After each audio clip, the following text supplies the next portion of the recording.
Damos la bienvenida a todos los amigos que nos siguen desde distintas latitudes y continentes, a los nuevos suscriptores y a los grupos de extensión universitaria del Instituto Psicoanalítico de Salamanca. Nuestro saludo al joven arquitecto David Escudero, profesor universitario en Madrid.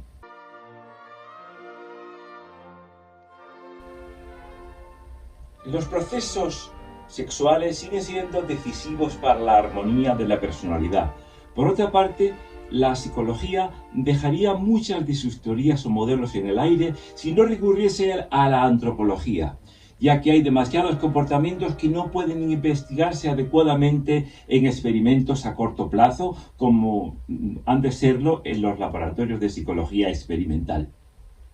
Los psicólogos necesitan abrirse a las dimensiones más amplias que incluyan estudios antropológicos. Y los sexólogos necesitan contar con parámetros psicológicos para ser competentes y eficaces. El hecho de que la especie humana no pueda hablarse de ejemplares, sino que haya de tratarse de personas, pues el hecho de que éstas y la especie no viven simplemente, sino que existan, introduce en su sexualidad y en su misma situación una compleja serie de factores. A los sujetos humanos no les basta con ser y contener, sino que ha de asumir e identificarse psíquica y afectivamente con aquello que son y que pueden hacer con lo que tienen.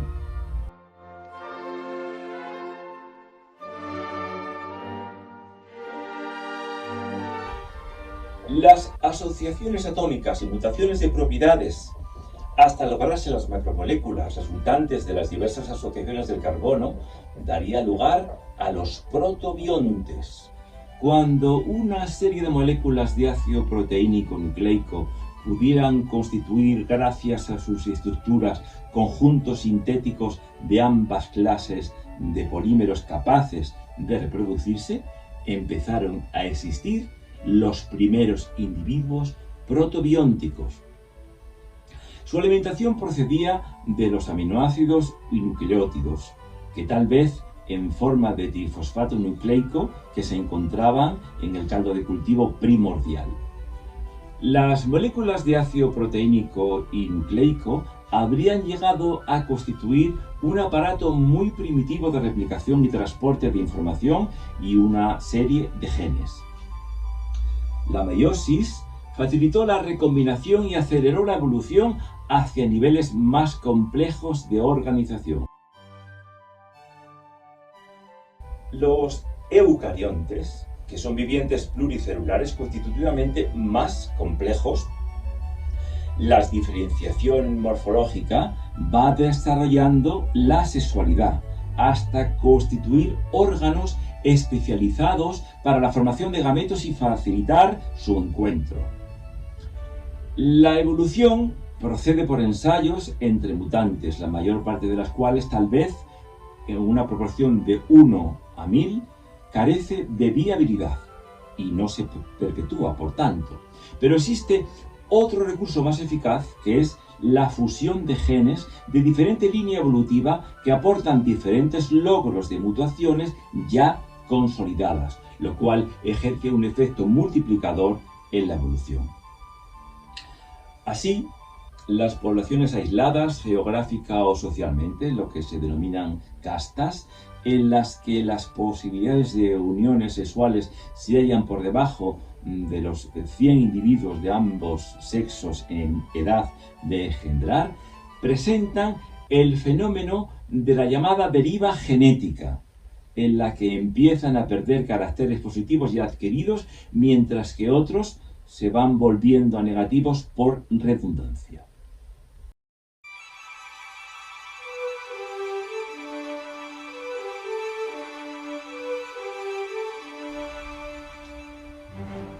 El incesto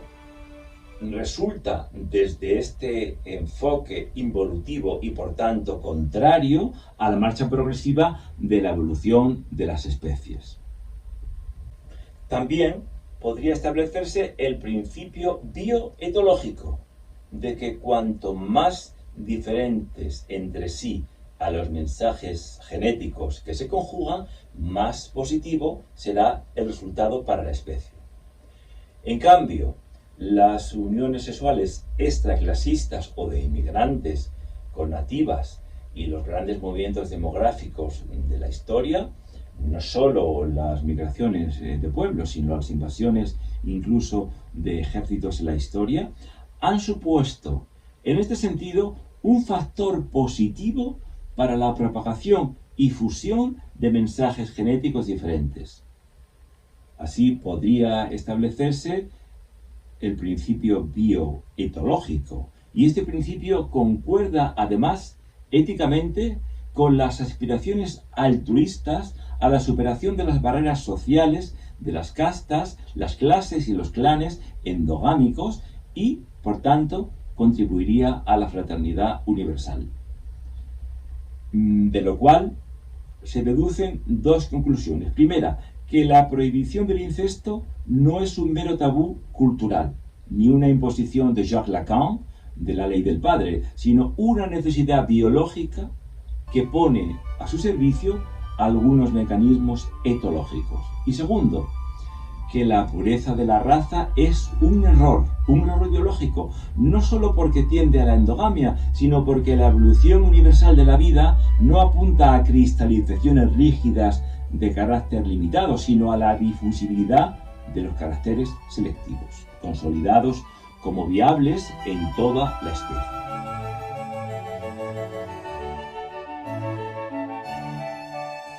La sexualidad es el acelerador de la evolución y su implantación fue el motor de ascenso de la vida a niveles superiores de organización. En el proceso generativo biológico, la autogeneración o maduración de la persona no puede desprenderse del todo de sus raíces sexuales biológicas. De ahí el acierto de Sigmund Freud al relacionar el carácter, su evolución y sus perturbaciones con la sexualidad. La urgencia de engendrar está inscrita en el mismo ser sexuado del hombre y sentida en forma de pulsión sexual que puede entrar en conflicto con los proyectos individuales de vida y tiende a avasallar estos proyectos en contra de los intereses del individuo y a veces con fuerza y con poder sobrehumanos, a pesar de la burbuja cultural de la cultura en la que el hombre vive instalado. La especie humana puede separar su existir de las urgencias generativas de esta naturaleza, pero a costa de tremendos esfuerzos para adecuarse a los encuadres culturales y jurídicos, y a veces se ve desbordado por la pulsión que le emparenta al resto de las especies, pero en desventaja porque ha de regular su vida sexual mediante pautas culturales y éticas e implicarse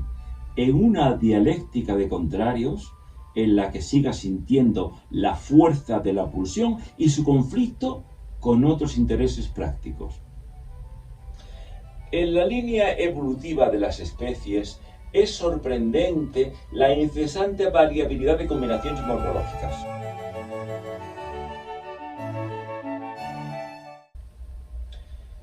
En el fenómeno sexual de la especie humana, sorprende las constantes variaciones etológicas, culturales, institucionales y mecánicas de comportamiento que la fantasía humana ha ido desarrollando para acercar o alejar las líneas hereditarias, aumentar el placer, eludir el compromiso social o simplemente investir de valor y de significado el proceso biológico de la copulación, de la gestación y del parto.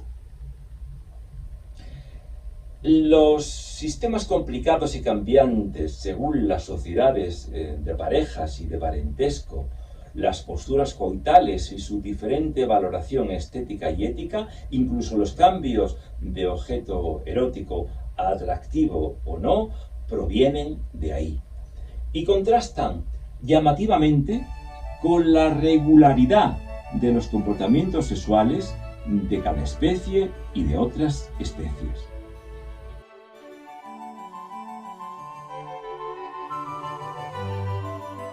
El órgano sexual, manteniéndose constante en la reproducción sexual, la conjugación celular de los gametos, hay variedad de órganos que va aumentando de entidad conforme las especies animales se hacen más complejas. Y curiosamente, el masculino se va haciendo más patente y externamente observable hasta llegar a la especie humana, en la que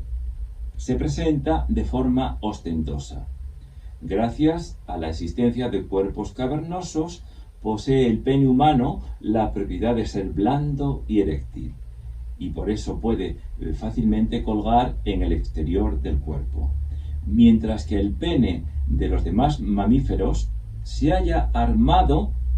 de un cartílago, de un hueso, en el caso de las ballenas, para poder funcionar en la copulación, y por ello ha de retraerse al interior del cuerpo cuando no se requiere su función de órgano penetrativo.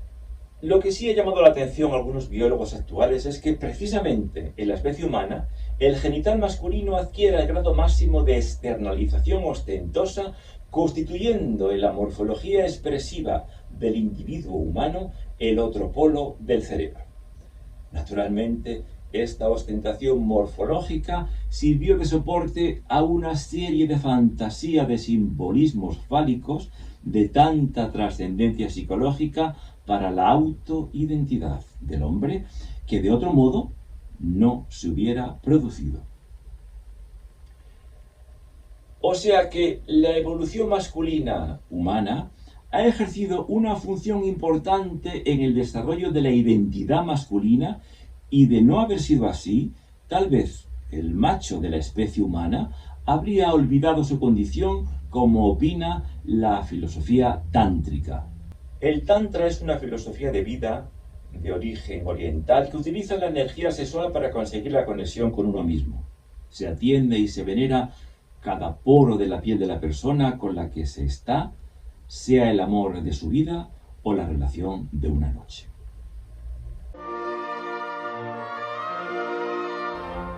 Pero es todavía mayor la variedad de modos de llegar a la fecundación. Desde la partenogénesis,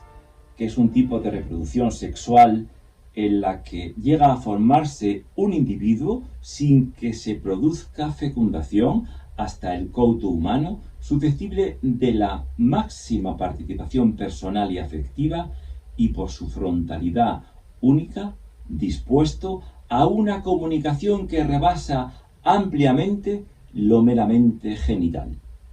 pasando por la fecundación externa de la mayoría de los peces y otros animales marinos y de algunos anfibios. Las relaciones de la prole engendrada con sus progenitores son también muy variadas, y hay especies que nacen huérfanas, pues la madre muere tras haber hecho la puesta y el macho muere o es muerto una vez realizada la fecundación. Otras especies nacen expósitas porque la madre abandona la puesta una vez depositada en un sitio seguro. Se puede concluir que los individuos casi son menos portadores de la herencia que los vegetales, esto es evidente, y que lo constitutivo y sustancial de la llamada naturaleza son las especies mismas y no tanto cada uno de los individuos. La inmensidad inabarcable de la evolución no parece probable que sea por tanteo, sino que requiere una racionalidad sistémica y una compleja arquitectura articulada en procesos interactivos entre diferentes estructuras vivas.